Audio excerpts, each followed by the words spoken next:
Okay, we're live, and rarely do I like tease an interview, but I promoted this because I'm so excited to be talking to Amanda Nelson. We've never met. We just started talking for a few minutes, and I'm a huge fan, and I'm really happy to have you. Thank you very much for joining me. Thank you for having me.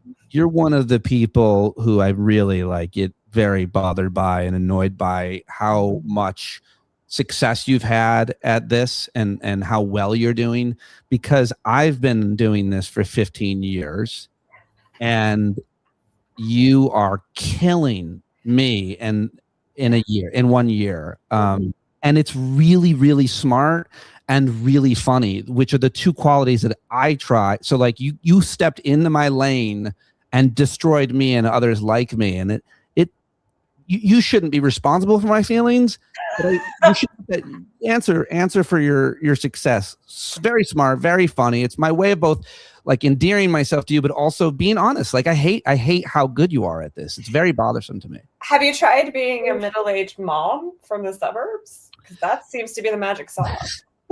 That doesn't that doesn't explain your intelligence and your humor. I don't think that's a middle-aged mom thing. That's No, self-deprecation is a defense mechanism. No, I mean the real secret is I think that the vast majority of people on social media who consume political content are people like me, are women, and are very anxious right now. That's not like me. I'm not a terribly anxious person, but I saw it after the inauguration, or really after the election, and I spoke directly to that thing. And that's why it has been. You think the reason why you have gotten such a huge following is not only, let's be honest, you're very smart, you use history, very nuanced, you're pragmatic, you are, I think, hopeful and positive, you are a woman, a middle-aged, there's all those things, but you think it just that that resonates specifically like, is your following like mostly middle-aged women? It's the age spectrum is pretty diverse. It is mostly, I think last time I looked, it was 70% women. Mostly in the US. It depends on the platform. Actually, my following on YouTube is mostly dudes. I don't have any explanation for that. But in like Instagram and TikTok, it is mostly women. You're on all of these platforms as well as Substack. I've found you, I think, on Threads, where you're also really good. I think it's probably your smallest following, and it's still huge. And you're posting there a lot. I want to talk about what you're doing and what other people are similar are doing. There's a lot of people in the kind of progressive journalism, activism, content or influencer, I'm not sure which words we want to use necessarily, but all of them know what I mean, that have huge followings, but they're very much about being sensational, being divisive, being histrionic, being all kinds of exaggerated, hyperbolic points of view and content, very divisive, conspiratorial. There's a lot, and I'm just talking about progressives here. Yeah. You're doing something much more serious, much more nuanced, while also entertaining and funny. And my point here is you're getting more views on one of your videos than major media outlets. What does that mean about where media is? Not only you, but plenty of others. Well, like mainstream media, yeah, I say that a lot. I say it because sometimes people will say to me that the reason people are critical of Democrats is because the mainstream media tells them to be. And my response to that is usually, who the fuck watches the mainstream media? Nobody. People are critical of the Democrats because they have reasons to be. You're not being brainwashed into it. But I agree. And that was also one of the reasons why I started making content, was as soon as the election was over in November, everything I saw was panic and conspiracies, and the election was stolen, and he's gonna whatever. Like we're Germany 1930, like immediately Germany 1930, and it was so pathetic. It drives me crazy. That's the way that people, especially on the left, just rolled over before. Please, sir, can I have some more? Before the Trump administration had even raised their fucking foot. Like, you haven't even been kicked, and you're already like, no, don't hurt me. It just. Don't you think that was mostly the whites? Yes. I don't want to lead with that, but yes. Yes, it was mostly the whites. Because they've never experienced political discomfort before in general. You know, if you're like a straight white person in this country, this kind of oppression, this kind of explicit oppression is probably a new experience for you. No. So buck up, you know, like have some backbone. And that's I think people wanted to hear that. People wanted to hear he's authoritarian and he's going to try to do this, that, and the other thing. But this, this is nothing that like Black people in this country haven't experienced or Indigenous people in this country haven't experienced. So let's learn some lessons and let's have some backbone. Let's learn that, like maybe you're going to have to be uncomfortable for a while and it's fine. You'll be okay. And even if you're not, it's still the right thing to do. So stop being such a whiny little bitch. Dr. King warned about this in Letter from a Birmingham Jail. He said this exact thing. I reference it all the time. He's more worried about the moderate whites than the Klan member, because we don't want to do, rhetorically and ideologically, we might agree with the movement, but we don't want to do anything that will put us in danger, that will make us have to sacrifice. I mean, our generation, I'm 50, I think you're early 40s, like we haven't made any shared sacrifice, and we certainly don't want to. I mean, my life is good. I got an above ground pool. Things are going well. Why would I want to put myself in between an ICE agent and a marginal, somebody who's more vulnerable? And so I think that's something that he talked about. You're the historian. You're really good at referencing that in your very topical, relevant videos. So maybe take it from there if you want. I mean, that's just true. And it's almost a what's the word? Not a bright point of capitalism. I'm not saying capitalism is great, but the past 50 years, probably the post World War II sort of era of American history, has been pretty good as it's gone along. Like it's gotten better for most people as it's gone along, to the point that now the things that Americans especially complain about before Trump took office, obviously, are like, in a global context or a historical context, sometimes a little bit silly. We've gotten very, very comfortable. And we're not used to having to fight for things. We're not used to having to fight for our voting rights. We never have. I don't think most of us never have. Certainly the straight whites. Me. I mean, I've never had to fight for anything or sacrifice anything. No. In my lifetime. I mean, the Voting Rights Act passed in 1965, right? And that was the legislation that guaranteed the vote to Black women, who were about the last people in this country who have voting rights protections. So there are Black people in this country who were born at a time when they could not vote because of who they are. That is not really true of any white people. Like property requirements for white men disappeared a long, long time ago. So you're right. Like there's just no shared identity. And that's something that I think a mistake the Trump administration continues to make is they're pushing too much too fast. So they're giving middle-class white people who normally would check out of moments like this a shared purpose and a shared thing to push back against. And they're doing it. I mean, look at Minnesota. We just heard today that ICE is being drawn down out of Minnesota because white people in Minnesota said, no, thank you, in a nice Midwestern way. No, thank you. And sacrificed their safety. And two of them sacrificed their lives to stand up to that. And it worked. When white people get pissed off, things change. That's very true. We've seen that throughout history.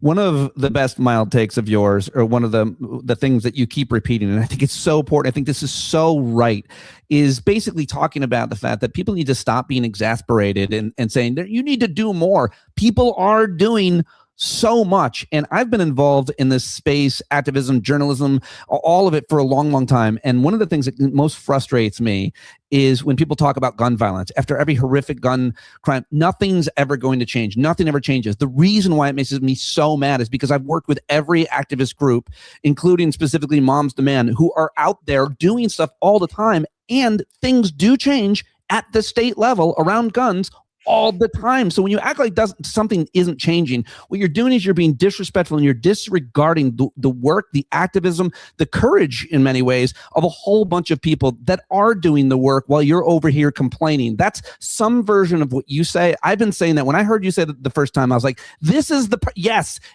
more of that. You take it from there and give me your version of what you hear. People want real life to be an Avengers movie.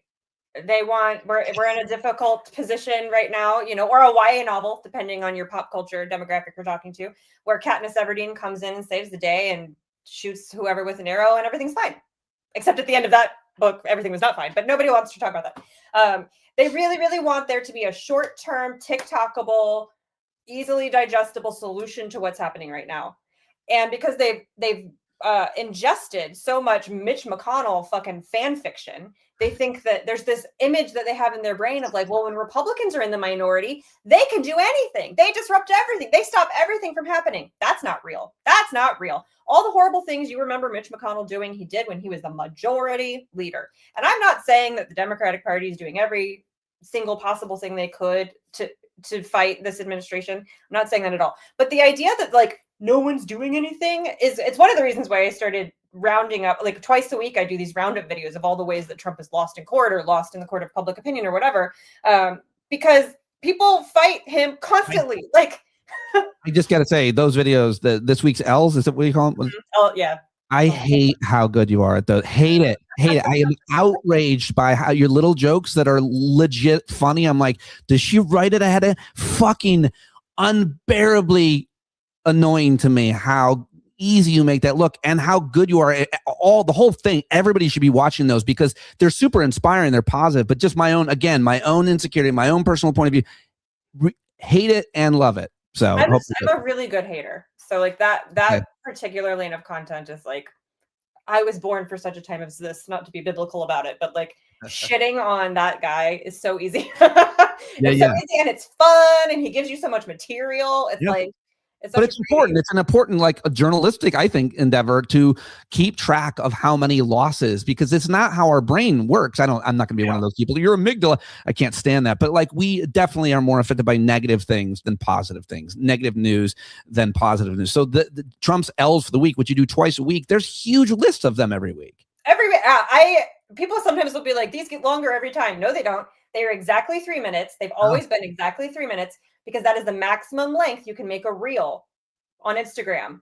If it's longer than 3 minutes, they won't share it out past your own audience. So it is always, I am cramming as much shit, and I leave stuff out every week. So yeah, but the reason why I do those, I mean, it's a hope thing. Like things are happening, people are pushing back, whatever. All of that is true. And I agree with you that it's super disrespectful when people are like, nothing ever happens. No one's stopping him. You're not. Speak for your fucking self, you lazy whatever. But it's a permission structure. I make that content to give people permission. Like, I think especially if you've never been an activist, which the majority of my audience, again, middle class people at home with their kids, going to work, whatever. Like they are not politically engaged. They want to know what to do. They want to know how to start. But they don't want to start with like getting shot in the face by ICE. Like 0 to shot in the face. That's a big ask. But when I do that piece of content, I'm creating a permission structure where the entry is laugh at him, because that's so important. Like authoritarians depend on you taking them seriously. And the idea of taking somebody like Donald Trump seriously is insane to me. But a lot of people do. A lot of people take him very seriously. So giving them permission to laugh at him, that's where people can start. Like it's easier to ask someone to mock an authoritarian than it is to ask them to go get arrested. But if they can find a way to mock them, then eventually they can get to a place where they're willing to go get arrested. So it's, again, like it's funny and I enjoy it and I'm glad that it helps people's mental health. But what I'm really trying to do here is give people a place to enter the slipstream of getting organized. It's effective as hell. It's so good. Never stop doing it. I mean, I hope you can stop doing it because it'll be over. But I'll just do dance. Yeah, for sure. I mean, let's just some of the L's. I mean, sometimes I think a lot of us, I think you feel this way, maybe you don't, feel some comfort in that they're so bad at governing. They're great at sales. They're great at getting ratings. They're great at dividing us, scaring us, making us afraid of everything. But they're not good at actually succeeding with Project 2025. They're great at writing it, but getting it done is hard. And that shouldn't make us rest in any way. But I'll name, I think, Jimmy Kimmel, Don Lemon, tariffs, and picking Minneapolis of all the places. To me, all four of those were such huge losses for them. They were kind of the crown jewel on the strategy. FCC against comedians and people you don't like, speech, then against journalists, and then of course the ICE in Minneapolis, the overshot that was, and then the tariffs, which if the Supreme Court doesn't strike down, the Senate just apparently, Republicans seem to be voting against this. Those are kind of four. Do you want to comment on any of those or the overall idea that they are just incompetent and that's a good thing? Yeah, he's trying to govern mostly by executive order, which does not work. Not only is it not durable, but it's very easy to shut down. Do you remember when he tried to make it illegal to burn the flag? Right, yeah. He signed an executive order. Yeah, via executive order. And the same day, somebody burned a flag on the Capitol Hill grounds, and like nothing has happened to that person. Today, a judge overturned Hegseth's forced, like trying to take away Mark Kelly's pension. There has not been a single First Amendment case that the Trump administration has won. Not a single one.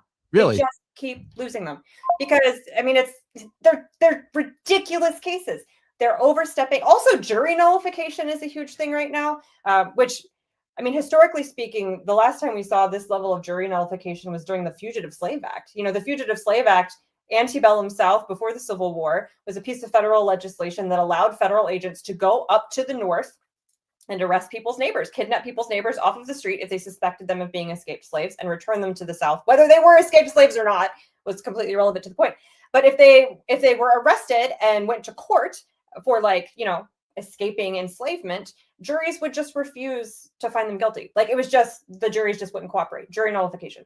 And that's happening now. Like the Trump administration cannot indict anyone. They can't get indictments for anyone because juries are just not having it. So I think back to the point, just it's not only that, back to the point, the reason why they can is because qualified attorneys at the Department of Justice won't do it because prosecutors can, you know, get a prosecutor, indict a ham sandwich, except for when they can't. And when they can't, prosecutors don't bring the case because they want to win. So in the meantime, he has to appoint like his hall of villain women. I think they're all Judge Judy and Lindsay Halligan and Alina Habit. None of them have ever prosecuted. And so when they go to the grand jury, which is just a bunch of us schmucks, we're like, what are you doing? Who are you even? Even why are you here? You have no idea what you're talking about. And it's not working. He was so much more effective in his first term, which is a ridiculous thing to say, right? But in his first term, he had cabinet members who had experience in their fields. These people, Kristi Noem has no law enforcement experience whatsoever. RFK Jr. has no healthcare experience whatsoever. And then they get in here and they make these idiotic, ridiculous decisions that normal Americans and then the court system are like, no, we're not doing that. Eat sand, you fucking weirdos. Yeah, all the time. So they keep losing, and you keep pointing to those court losses. I mean, that we find a lot of inspiration and hope. I'm going to be talking to my favorite constitutional law scholar, Eric Siegel of Georgia State, after I talk to you. And I mean, he's pretty negative, gloom and doom. But I mean, you and I think see a lot more hope, at least with the federal courts and how they're deciding. Is that fair to say? Yeah, I mean, even his own appointed judges are ruling against him, and the Supreme Court's in his pocket. I'm not saying that's not real. And of course, even in losing these cases, the time in between the executive order or the dumb thing that he's done and the case being overturned in court, people are harmed. People die in that period. So I'm not downplaying the harm that's happening here. And it is also true that the court system is largely holding. They have an 80% loss rate in court. It's higher for immigration cases. That's insane. Like for an actual president, for the executive branch, whose entire job is enforcing law, to lose in court 80% of the time is bonkers. And they're not really appealing because, like you said, they don't have anyone who works at the DOJ anymore. Elon Musk came in with his chainsaw and fired everyone. And the people who were left have been quitting in like steady streams. Everyone in Minnesota, like the entire federal court system in Minnesota quit. And so they're only appealing about 5% of the cases up to the Supreme Court. And the Supreme Court is not ruling in large part on the merits in favor of the Trump administration. They're putting in like stays, and we'll hear that later, and they're trying to delay or whatever. But the signals that I see from the Supreme Court, and that I think a lot of people see, like I heard Sky Perriman from Democracy Forward talk about this, the CEO of Democracy Forward. The signals from the Supreme Court are very hesitant, are like, could you not? You know, like please don't make me. So I'm not saying the Supreme Court's never going to rule in their favor. Of course they will. But they don't bother to appeal a lot of it because they don't have the resources. Yeah, all really good points. Let me ask you about the another major issue, just in terms of, well, everything, the Epstein files. I just got to ask you, how do you keep track of that, Amanda? Like, you're so good at following the news. In another conversation off the air, because it's probably just boring, I'd love to know like what your methods are, but it's so much, the Epstein files. It's really hard to know what happened. And then I think if it's hard for people who follow news and even specifically people who cover that issue, from Tara Palmieri to Julie Brown of the Miami Herald, who I interviewed so many times years ago, like, then it's really hard for the rest of us. So my question is, how do you expect the public to digest what is in those and what we're learning when it's just so much, and those files being put out the way that they were doesn't make it any easier for anyone? I think we have to give the public a lot of time. Like, there's got to be time between just this dump of 3 million files and people who know what they're talking about sifting through it, because a lot of the Epstein files are like FBI tips. And anyone can call in an FBI tip, right? That doesn't mean that the FBI tip was followed up on or was conclusive or whatever. Yeah. So, but you can't expect like a dad at home after he, come home from work or whatever to go through 3 million files and know any of that. So I think that I try to avoid commenting on it a ton unless I'm talking about something in it that has been verified by somebody who knows better than me, because I'm not an attorney, and I'm not gonna well, I saw whatever this random name in here, so he must be a pedophile. I'm not gonna do that. I'm gonna let more knowledgeable people do the digging. I'm not a journalist. Also, like, I don't want people to come to me looking for like. Sometimes people ask me things about the Epstein files that are like, when are you gonna go find out if this person was in it? I'm like, never. I'm not the DOJ. I fear. I'm so sorry. When are you going to do the thing that I want you to do? When are you going to look into and do a video on my thing that I want you to do on my time? All day, constantly. I only tap on like politicians, people in the Trump administration. Like, I'm doing a video tomorrow about people in the Trump administration who are credibly named in the Epstein files, because I think that matters. And that's like in my lane, but I'm not going to go deeper than that. And I think that we have to wait for like journalists to do that work. And that's going to take some time. I feel like you don't really do a lot of speculation and predicting either, but I still do want to ask you to do it. And just on this issue alone, like, this doesn't end anytime soon. I think the Epstein scandal, the Trump Epstein files is what Jimmy Kimmel says we should all call it now, which I think I mean, he's in it so much, it might as well just be the Trump files at this point. It's kind of ridiculous. I think it's sticking, which I did not know. If you had asked me like 6 months ago if this was going to stick, I don't think I would have said yes. But it is. And it's sticking because they're fucking it up. Like, if Pam Bondi hired some attorneys and complied with the legislation that Congress passed and released the files in the way that was dictated by the law, and then just left it alone, maybe it wouldn't have stuck. I mean, hindsight being what it is, I don't know. But the way that she's doing it in these like drips and drabs, and every couple of weeks we get another 3 million, and they're redacted, but then they're not, and then they're redacted, and then she unredacts some shit, and then like she goes back and deletes a bunch of stuff with Trump's name in it. Like, the way that she's managing it is so amateur hour that it's making it stick. Like, it's an unforced error. Yeah. But even outside of that, the more we discover, like, Lutnick lied about how often he met with Epstein, and he lied for no reason. Like, he didn't have to do that. I will never, ever go to that disgusting man's home again, except for when I bring my family and my nannies. And my children. And my kids. And there's so many connections in the administration that I'm not conspiratorial. I am not a conspiracy theory person. Conspiracy theories are stupid. But even I'm starting to be like, this is weird. That being said, a lot of people are going crazy thinking that there was cannibalism because of one weird detail that somebody complained about, but there's no corroboration. No. And yet millions of smart people, my daughter reached out to me and asked me about this. I'm like, what? So there is a lot of irresponsible stuff happening and being reported, and people are just pulling whatever thread they want and are very conspiratorial. And for the first time, I feel like, over the last year or so, we've seen so many more, intelligent progressives who I always used to say were way less susceptible to conspiracy theories buying them. And I think that's a lot of because of the social media and the ability to make a slick video to make you believe that the moon is made of cheese, like smart people buying this shit. What do you think? I think that a lot of people on the left have stopped caring about whether conspiracy theories are true or not, because they've seen the right use them to get power with no consequence. Right. And so I think that it's a tactic that some people on the left are trying on. Like, all right, fine, we'll take Epstein. Like, it didn't work out. Like, maybe QAnon was right. They just had the wrong party, which is a joke that I have made. I was joking, for the record. And we're just going to take that and run with it and see what juice we can get out of it, which I both understand, because we are all desperate for political power right now in order to stop the harms that are happening. But it's not a line I'm willing to go down. Like, I'm not willing to become that person, or like be in that. I don't want the party to be like that. Like, I want us to retain the what's the truth. I mean, because I'm glad you say that. I mean, I would never either, because I feel like credibility is everything. It's everything. And once you start saying something happen that didn't. Meaning, I guess the example I've been giving is if someone murdered 10 people, you don't need to lie about 2 more people. Yeah. You don't need to make that up. We've got them dead to rights. Like, you don't need to exaggerate it because you lose credibility. And when you lose credibility, we already have a credibility issue with media, with sources. Nobody believes anybody.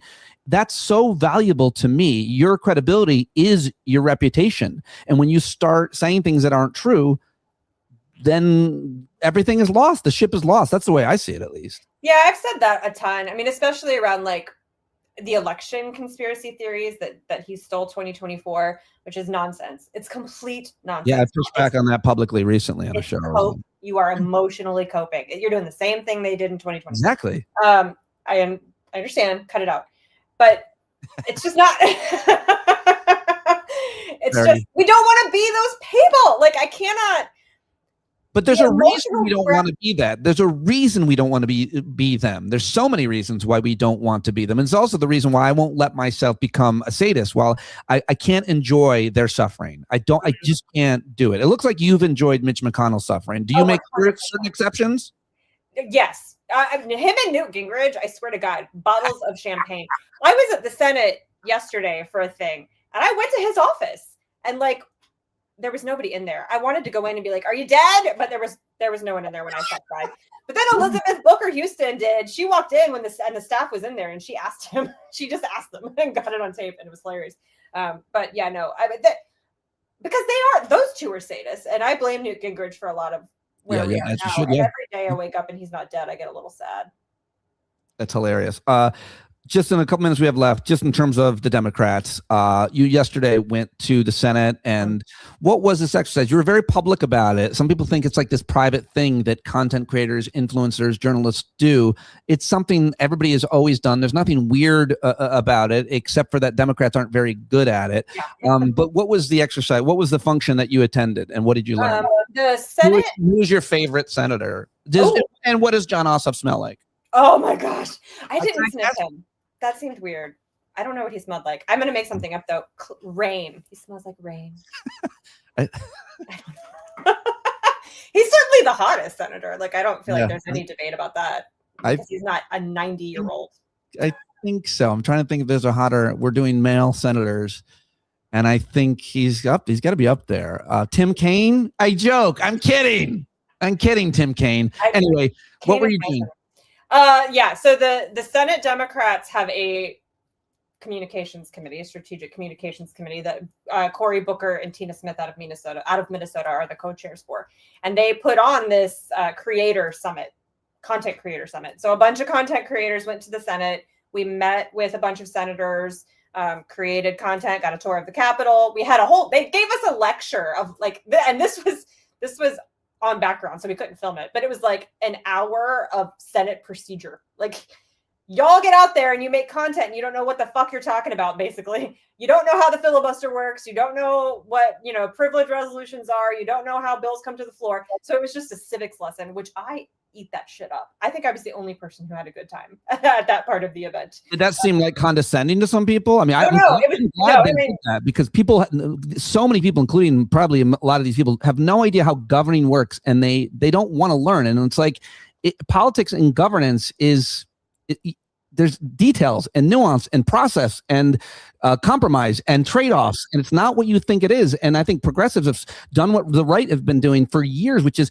screaming that you better go get this done right now or else. And it's like, that's not how it works. We don't have the numbers. Nope. I don't know that anybody found it condescending. I think a lot of people found it boring. And like the Q&A after seemed to indicate, but like, why can't we, this is it's just so arcane, especially in the Senate. The rules in the Senate are arcane. They're 18th, 19th century. They very rarely get updated, and senators sit in those seats for 6-year terms. So it's nothing like the House. The House is a fucking clown show. The Senate takes itself very seriously.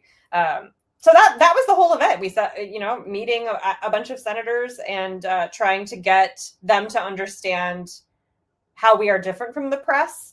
And how they need to stop talking to us with press releases, and trying to establish some sort of relationship here that's different from like how they go out into the rotunda and talk to whoever from CNN. That's not our job. I'm not here to be a mouthpiece for you.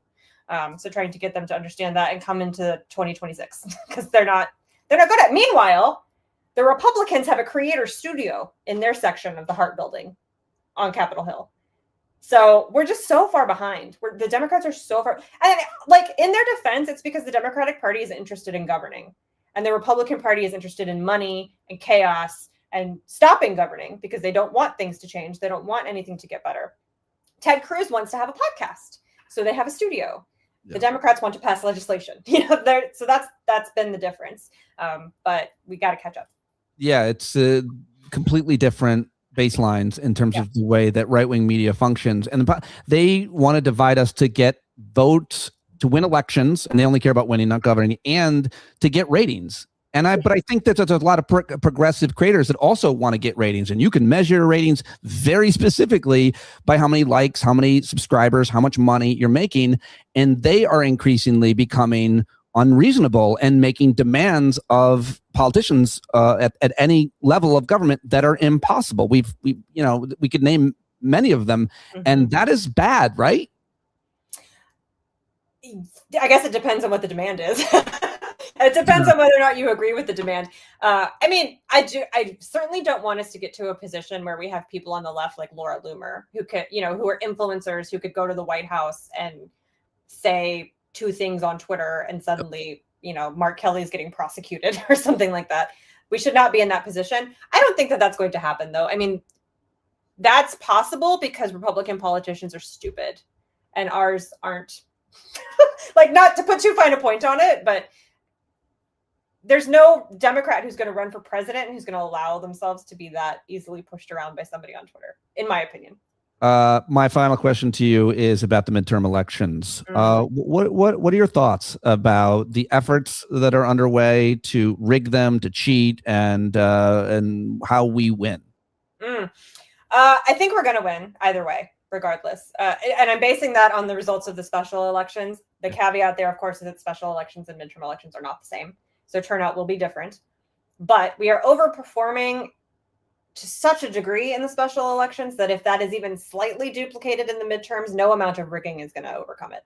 So I think the House is certainly going to be won. The Senate is now, again, if you'd asked me 6 months ago, I would have said no way in hell. Are we going to win the Senate? Now I'm saying, sure, maybe. That's entirely possible, which is wild. As far as what they're trying to do to rig it, it's a couple of things. I wrote about this on Substack, but there are 3 basic pillars to voter suppression. I won't get into all of them, but the ones that they're focusing on are taking people off the rolls. That's why they want all this data. That's why they want all the voter rolls from every state, because they're going to start pulling people off the rolls. Right. And if you couple that with the SAVE Act, which is a voter registration bill that they're trying to pass right now, that I don't think is going to make it through the Senate, but that's what they're trying, that requires proof of citizenship to register to vote. If you've been removed from the rolls, you have to go through that process to re-register. So it's taking people off the roll so they can't vote.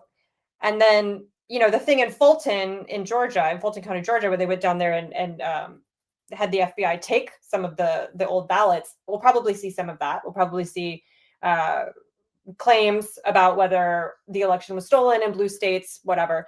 And then things like military, like the ICE, not military, but federal agents, ICE showing up to the polls. The problem with all of this is that they've showed their cards so early that every state has a chance to prepare for it. So I know for a fact that the Democratic attorneys general in blue states are preparing lawsuits to have ready to go if this sort of stuff starts popping up. And, election day lawsuits are very common, and courts are equipped to rule on them within a few hours. So it's not going to be a case where ICE shows up, they get sued, and we're waiting 4 days and it's too late or whatever. I think it'll be pretty immediate because judges take elections very seriously.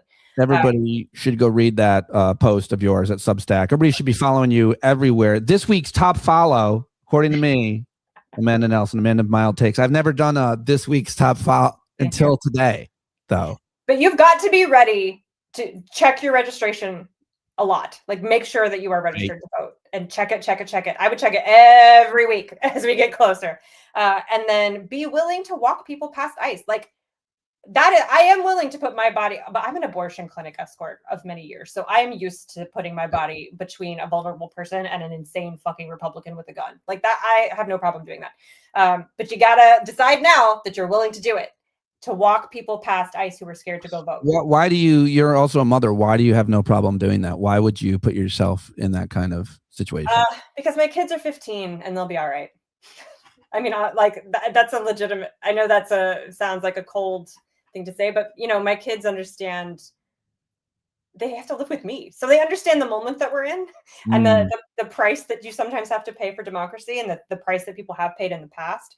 And I'm not a bitch. I'm not a little bitch. So I don't want them to see me be a little bitch either. Like, I would rather them see me make a big sacrifice and know that I did it in the name of something good and pure and right than have to live with thinking their mom was a coward.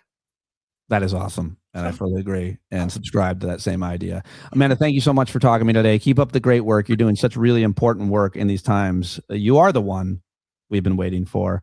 So keep it up. Thank you very much for joining us. Thanks. All right. Bye, everybody. Thank you very much. See you later.